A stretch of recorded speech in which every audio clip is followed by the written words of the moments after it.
ନା ନା ମୁଁ ଟଙ୍କା ଆଣିଛି ଗୁପୁଚୁପୁ ଖାଇବି।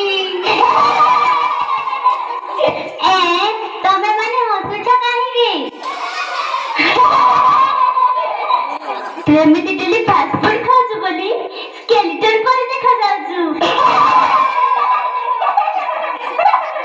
ଶୁଣୁ ତୁ ଆମ ସହିତ ଚାଲ ମଧ୍ୟାହ୍ନ ଭୋଜନ ଖାଇବୁ, ଦେଖିବୁ ତୁ ମୋ ଭଳି ହାଟା କାଟା ହେଇଯିବୁ। ଆମ ବିଦ୍ୟାଳୟର ମଧ୍ୟାହ୍ନ ଭୋଜନରେ ଦିଆଯାଉଥିବା ଭାତ, ଡାଲମା, ସୋୟାବିନ ତରକାରୀ, ଅଣ୍ଡା ଏସବୁ ଖାଇବାକୁ ତୋର କଣ ଇଚ୍ଛା ହଉନି?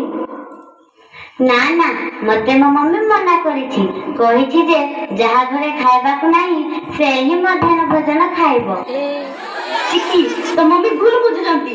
ମଧ୍ୟାହ୍ନ ଭୋଜନର ବ୍ୟବସ୍ଥା କେବଳ ଗରିବ ପିଲାମାନଙ୍କ ପାଇଁ ନୁହେଁ, ସବୁ ବର୍ଗ ପିଲା ପାଇଁ ଉଦ୍ଦିଷ୍ଟ। ବିଶେଷ କରି ଆମ ଭଳି ଝିଅ ପିଲାଙ୍କୁ ସୁସ୍ଥ ସବଳ କରିବା, ଆମକୁ ପରିଷ୍କାର ପରିଚ୍ଛନ୍ନ କରି ରଖିବା, ଶୁଦ୍ଧ ପରିବେଶ ପାଇଁ ଆମକୁ ସଚେତନ କରାଇବା, ଆଉ ସେହି ପରିବେଶରେ ଆମକୁ ଉଚ୍ଚମାନର ଶିକ୍ଷା ପ୍ରଦାନ କରିବା ହେଉଛି ମଧ୍ୟାହ୍ନ ଭୋଜନର ଉଦ୍ଦେଶ୍ୟ।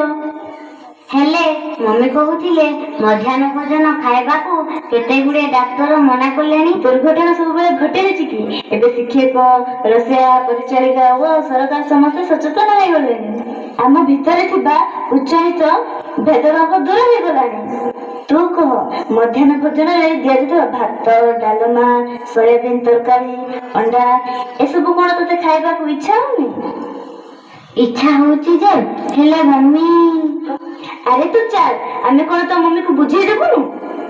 ସତରେ ବୁଝେଇ ଦବ? ହଁ ତାହେଲେ ଚାଲ ଆମେ ସବୁ ମଧ୍ୟାହ୍ନ ଭୋଜନ ଖାଇବା।